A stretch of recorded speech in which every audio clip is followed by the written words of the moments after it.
আসসালামু আলাইকুম দর্শক, আমি মুনমুন। ফুড ফাইলস বাই মুনমুনের সবাইকে স্বাগত জানাচ্ছি আমার আজকের রেসিপিটি দেখার জন্য। আজকে তৈরি করে দেখাবো একেবারেই ঝামেলাহীনভাবে restaurant style mixed fried rice. Lockdown চলছে, লকডাউন স্পেশাল একটা রেসিপি। একেবারে কম উপকরণেই কি করে আপনি মজাদার একটা ফ্রাইড রাইস তৈরি করে নিতে পারেন, সেই রেসিপিটি আজকে শেয়ার করছি। চলুন দেখে নেই মিক্সড ফ্রাইড রাইস তৈরি করতে আমাদের কি উপকরণ লাগছে। আমি আজকে এখানে ১ কাপ পরিমাণ পোলাওর চাল নিয়ে নিয়েছি। চালগুলোকে ৩ থেকে ৪ বার বেশ ভালোভাবে ধুয়ে নেব এবং ধুয়ে আমি এগুলোকে পরিষ্কার পানি দিয়ে ১০ মিনিটের জন্য ভিজিয়ে রাখব। ১০ মিনিট ভেজানো হয়ে গেলে আমি পরবর্তী স্টেপে চলে যাব। চুলায় পর্যাপ্ত পরিমাণে পানি দিয়ে আমি একটা প্যান বসিয়ে দিয়েছি। দেখতে পাচ্ছেন পানিতে বলক চলে এসেছে। আমি এখানে প্রায় ৬ কাপের মতো পানি ব্যবহার করেছি। দিয়ে দিচ্ছি ১ চা চামচ পরিমাণ লবণ এবং ১ চা চামচ পরিমাণ সয়াবিন তেল। লবণের কারণে চালের মধ্যে লবণটা বেশ ভালোভাবে ঢুকবে এবং সয়াবিন তেলের কারণে চালটা বেশ ঝরঝরে থাকবে। চালগুলোকে ১০ মিনিটের জন্য ভিজিয়ে আমি পানিটা ঝারিয়ে এবার বলক উঠা পানিতে চালগুলো দিয়ে দিলাম। চালগুলো পুরোপুরি সেদ্ধ হতে প্রায় ৭ থেকে ৮ মিনিটের মতো সময় লাগবে। চুলার জাল মাঝারি অবস্থায় আছে। মাঝারি অবস্থায় চালগুলোকে আমি পুরোপুরি সেদ্ধ করে নেব। তবে অবশ্যই একটা জিনিস লক্ষ্য রাখবেন, চালগুলো যাতে ওভারকুক হয়ে না যায়। অর্থাৎ যখনই দেখবেন চালটা সেদ্ধ হয়ে গেছে, সাথে আপনার এই চালের পানিটা ফেলে দিতে হবে।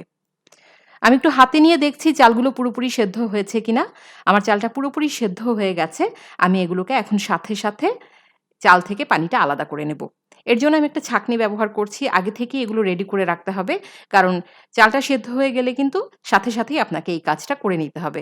আর যদি না করেন তাহলে কিন্তু চালটা বেশি সেদ্ধ হয়ে যাবে এবং তখন ফ্রাইড রাইসটা কিন্তু আর ঝরঝরে থাকবে না। আমি এখন এই ভাতগুলোকে পুরোপুরি ঠান্ডা করে নেব ফ্যানের বাতাসে এবং পুরোপুরি ঠান্ডা হয়ে গেলে তারপর আমরা ফ্রাইড রাইস রান্না করতে চলে যাব। তো এই ভাতটা ঠান্ডা হতে থাক, আমি এই ফাঁকে চিকেন এবং প্রনটা ম্যারিনেট করে নেব। আজকের ফ্রাইড রাইসটা তৈরির জন্য আমি এখানে 1/4 কাপ পরিমাণ হাড়-ছাড়া মুরগির বুকের মাংস নিয়েছি। মাংসগুলোকে আমি লম্বা করে কেটে নিয়েছি। দেখতে পাচ্ছেন আপনারা। এভাবে লম্বা করে কেটে নিতে হবে। আর রেস্টুরেন্টগুলোতে কিন্তু একটু লম্বা করেই কাটা হয়। একই সাথে আমি এখানে ৫ পিস নিয়ে নিয়েছি চিংড়ি মাছ। চিংড়ি মাছগুলোকে আমি বেশ ভালোভাবে ধুয়ে এর ভেতরের রগটা ফেলে দিয়েছি। ভালোভাবে ধুয়ে সব পরিষ্কার করে নিয়েছি। এবার এগুলোকে এখন ম্যারিনেট করে নেব।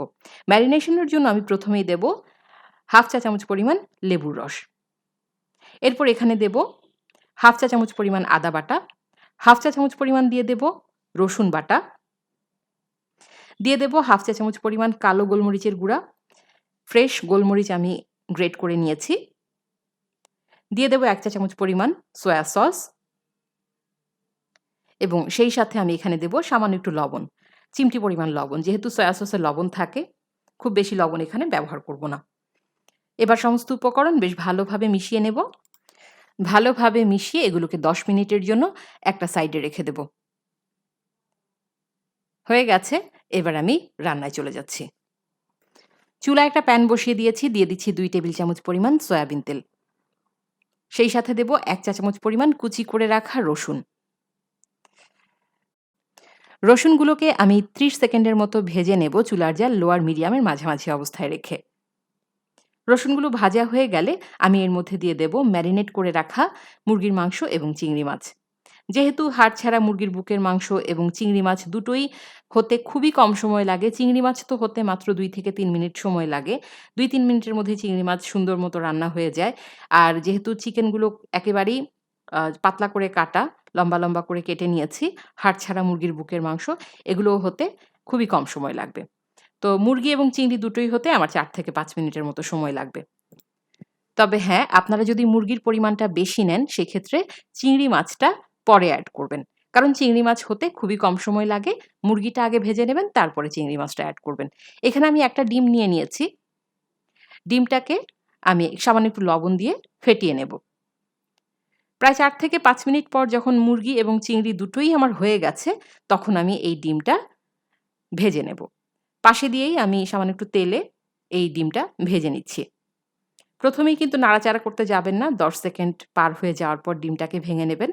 প্রথমেই নাড়তে গেলে অনেক সময় দেখা যায় যে ডিমটা একদম গুঁড়ো হয়ে যায়। ডিমের অস্তিত্ব আর থাকে না, খুঁজে পাওয়া যায় না। সেজন্য আমি ডিমটা 10 সেকেন্ড হওয়ার পরে এভাবে ভেঙে নিলাম। মুরগি, চিংড়ি, ডিম ৩ টাই যখন সুন্দরভাবে রান্না হয়ে গেল, এবার আমি এর মধ্যে সবজি এড করব। সবজির মধ্যে আমি আজকে ব্যবহার করব গাজর এবং ক্যাপসিকাম। গাজর এবং ক্যাপসিকাম দুটোকে আমি লম্বা, লম্বা করে কেটে নিয়েছি। খুবই অল্প উপকরণে আজকে আমি রান্না করে দেখাবো। সেজন্যই আমি আজকে এই দুটো সবজি নিয়েছি। কারণ আমার বাসায় দুটো সবজিই ছিল, এর বেশি আর ছিল না। তো ভাবলাম এগুলো দিয়েই আজকে আপনাদের সাথে মিক্সড ফ্রাইড রাইসের রেসিপিটা শেয়ার করি। তো সমস্ত উপকরণ একসাথে ভালোভাবে নেড়েচেড়ে দিয়ে দেব ১ টেবিল চামচ পরিমাণ টমেটো সস এবং ১ টেবিল চামচ পরিমাণ সয়া সস। আবার একটু নেড়েচেড়ে নেব। চুলার জালটা মিডিয়াম হাইয়ে আছে। চাইনিজ রান্নার একটা বিশেষ বৈশিষ্ট্য হচ্ছে আপনাকে হাই হিটে রান্নাটা কমপ্লিট করতে হবে। সেজন্য সমস্ত উপকরণ আগে থেকেই রেডি করে নিলে রান্নাটা সহজ হবে। এখন আমি আগে থেকে তৈরি করে ঠান্ডা করে রাখা ভাতটা মিশ্রণের মধ্যে দিয়ে দিলাম।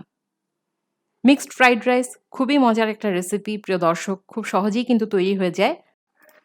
এই পর্যায়ে সমস্ত উপকরণ বেশ ভালোভাবে নেড়েচেড়ে মিশিয়ে নিতে হবে। এরপর আমি এখানে দিয়ে দেব আরও 1/2 চা চামচ পরিমাণ কালো গোলমরিচের গুঁড়া এবং দিয়ে দেব 1 চা চামচ পরিমাণ চিকেন পাউডার। আমি এখানে হালাল চিকেন পাউডারটা ব্যবহার করছি। তবে আপনাদের কাছে যদি চিকেন পাউডারটা না থাকে সেই ক্ষেত্রে সামান্য একটু টেস্টিং সল্ট দিয়ে দিতে পারেন। তবে যখন চিকেন পাউডার ব্যবহার করবেন অবশ্যই হালাল দেখে নেবেন। মাঝখান থেকে ফেড়ে ৪-৫ টা কাঁচামরিচ দিয়ে দিয়েছি এবং দিয়ে দেব ফালি করে নেয়া পেঁয়াজ।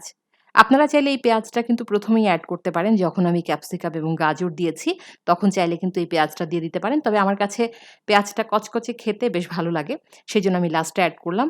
এভাবে ২ মিনিট নাড়াচাড়া করতে, করতেই কিন্তু পেঁয়াজটা সেদ্ধ হয়ে যাবে। আপনারা নিশ্চয়ই লক্ষ্য করেছেন আমি ফ্রাইড রাইসে কোনো লবণ ব্যবহার করিনি। কারণ আমি এখানে সয়া সস ব্যবহার করেছি, টমেটো সস ব্যবহার করেছি, সেই সাথে আবার ব্যবহার করেছি চিকেন পাউডার। সবকিছুতে কিন্তু লবণ আছে। আবার চাল সেদ্ধ করার সময়ও কিন্তু আমি লবণ দিয়েছি। সেইজন্য এখানে এক্সট্রা করে আর কোনো লবণ দিচ্ছি না। লবণ দিলে কিন্তু অতিরিক্ত লবণাক্ত হয়ে যাবে। সমস্ত উপকরণ দিয়ে আরও ২ মিনিট এভাবে একটু নেড়েচেড়ে নিচ্ছি। চুলার জাল বন্ধ করে এরপরে আমি এতে দিয়ে দেব ১ চা চামচ পরিমাণ লেবুর রস। অবশ্যই লেবুর রসটা শেষে ব্যবহার করবেন। চুলার জাল বন্ধ করে দিলাম। ১ চা চামচ পরিমাণ লেবুর রস দিয়ে আমি আরও একবার একটু নেড়েচেড়ে এবার এগুলোকে সার্ভিং ডিশে নিয়ে নেব। প্রিয় দর্শক, দেখলেন তো কত অল্প উপকরণে ভীষণ মজাদার একটা মিক্সড ফ্রাইড রাইসের রেসিপি আপনাদের সাথে শেয়ার করলাম। অবশ্যই বাড়িতে তৈরি করবেন। কেমন হয়েছে কমেন্টস বক্সে কমেন্টস করে জানাবেন। এই ফ্রাইড রাইস সত্যিই অনেক বেশি মজাদার, খেতে ভীষণ ভালো লাগে। বাড়িতে যখন অল্প উপকরণ থাকে এভাবে আপনারা ফ্রাইড রাইস তৈরি করে খেতে পারেন। আজ তাহলে এই পর্যন্তই। পরবর্তীতে নতুন কোনো রেসিপি নিয়ে আবার হাজির হয়ে যাব। সবাই ভালো থাকুন, সুস্থ থাকুন। আল্লাহ হাফেজ।